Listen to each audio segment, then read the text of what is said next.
August consumer price index numbers were ugly. But I'm also interested in what the latest numbers mean for my I bonds. In this video, I will review my plans to buy I bonds in September as the best inflation fighter. I bonds are one of the few investments that haven't lost money in the last year or so. I stands for inflation, and this Treasury savings bond includes a fixed rate, currently 0, and an inflation factor to give you a composite rate. The inflation factor is set every 6 months based on the latest consumer price index numbers. And that's why I want to pay attention to the CPI-U numbers that just came out. Now, these are the best rates right now. Don't wait for November when the rate will next change. If you buy this month, you will lock in a 9.62% rate for the next 6 months. And then you'll get whatever rate is set on November 1st. Anywhere from just under 6% to a little more than 7%. Stay tuned and I'll go over these numbers. Before I begin though, will you please take a moment to like this video and subscribe to this channel if you like entertaining ideas from a DIY retirement. Now I'm doing this freely. I'm not trying to sell a course or a book. So please pay attention and hit the subscribe button. Now first, let's talk about the August Consumer Price Index report. The CPI headline inflation number was 8.3% higher than the year before. And that was actually a little lower than the 8.5% in July. But it was higher than the 8.1% that the experts were expecting. So naturally, Wall Street went berserk. Now, 8.3% is the headline CPI number. If you're interested in I bonds, you also need to pay attention to the unadjusted market basket index number found here in the report. You can look it up at bls.gov. Think of this index number as the sum total at the cash register for the average urban worker. As I've discussed before, an I bond includes a fixed rate, currently 0, and this inflation factor to give you the 6-month composite rate. 9.62 is extraordinarily high rate, and I don't think we're going to see that in November. And in fact, I've been tracking that index number over the months since April through August. We only have one more number, the September number, to give us the measurement that we need for the November rate. Now, I've been tracking those index numbers on this spreadsheet, which I've shared in prior videos too. And they're plugged in right here. Here's the March 22 number, and I've been tracking as these numbers came in and estimating based on the readings so far what this September number might be. The first approach that I used was this formula down here, and I've done a text of the formula above here to show you that it's a future value calculation, and it uses the average so far and applies it to how many more payments left. In this case, only one more payment left. From this number to the next number will give you 298.007. Now, future value was the first way I did it, based on whatever readings I had and how many more payments were left to go. The second way you could do that is look at the average. And this is the average of all the numbers we have so far, 0.62%. And you can use this calculation of taking August times 1 plus that average and give you also 298.007. Now, in both of these cases, it's going to give you an inflation factor of 3.653%. factored in with the fixed rate for the composite rate, you're essentially doubling this. And in those two first cases, you're going to be looking at a 7.31%.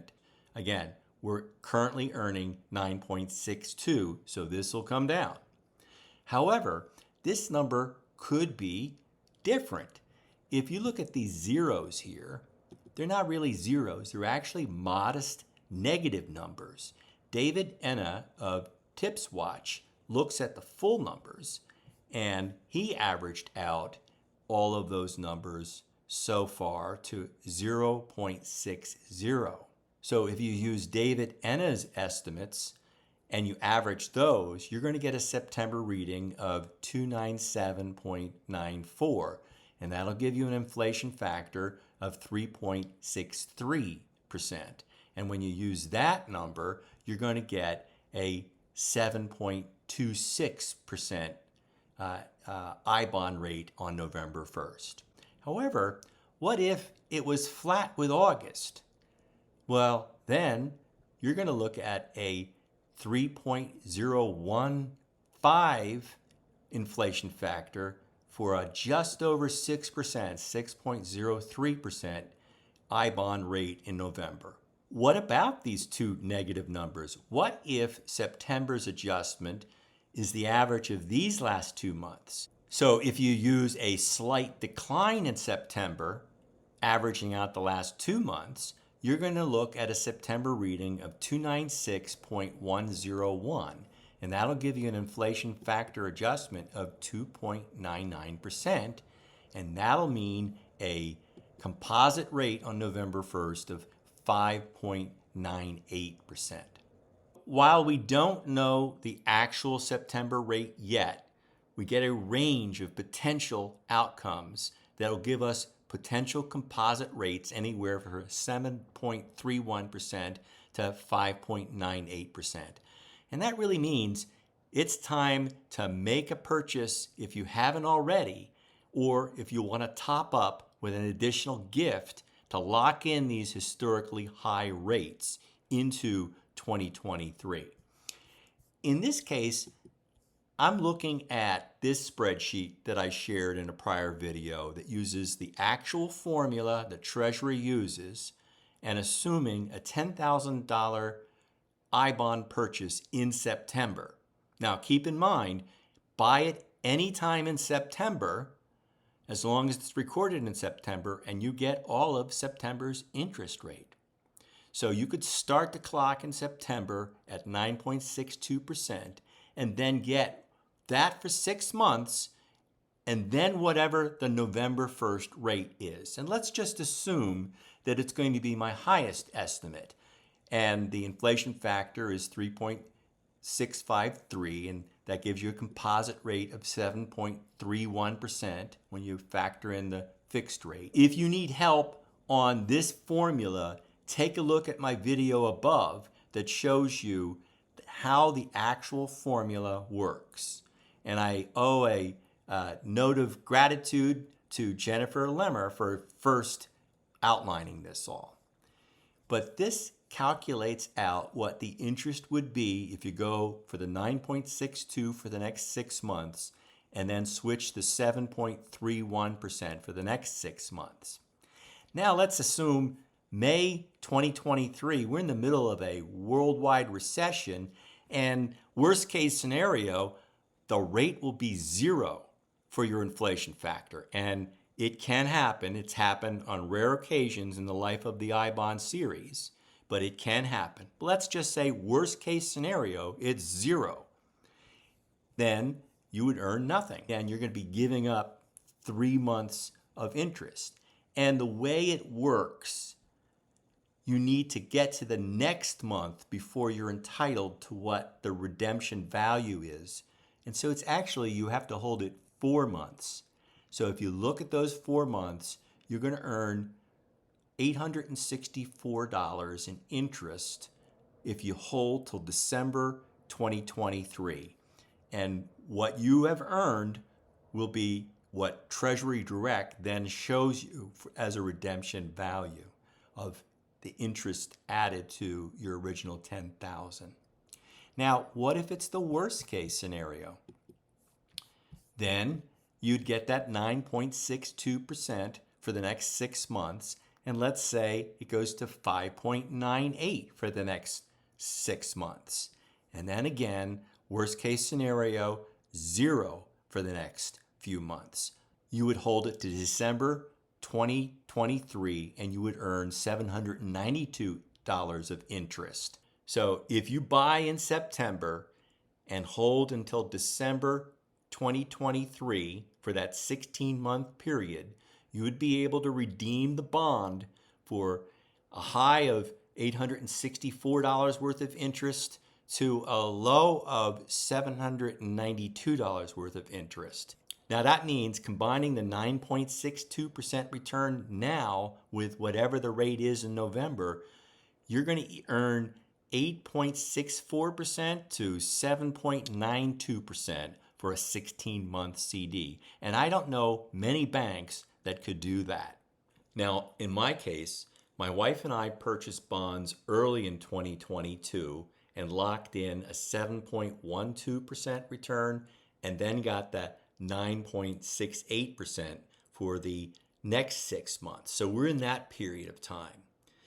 And then it came through that we could potentially exchange gifts to be presented in 2023.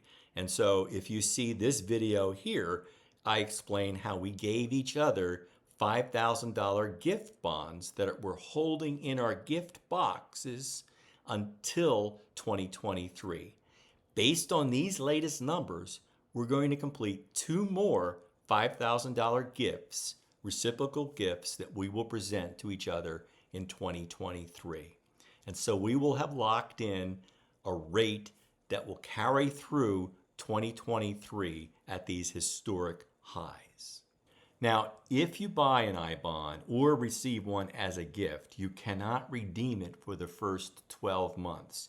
However, gifts that remain in your gift box earn interest and start counting down that 12-month holding period until you transfer the gift to the recipient's Treasury Direct account.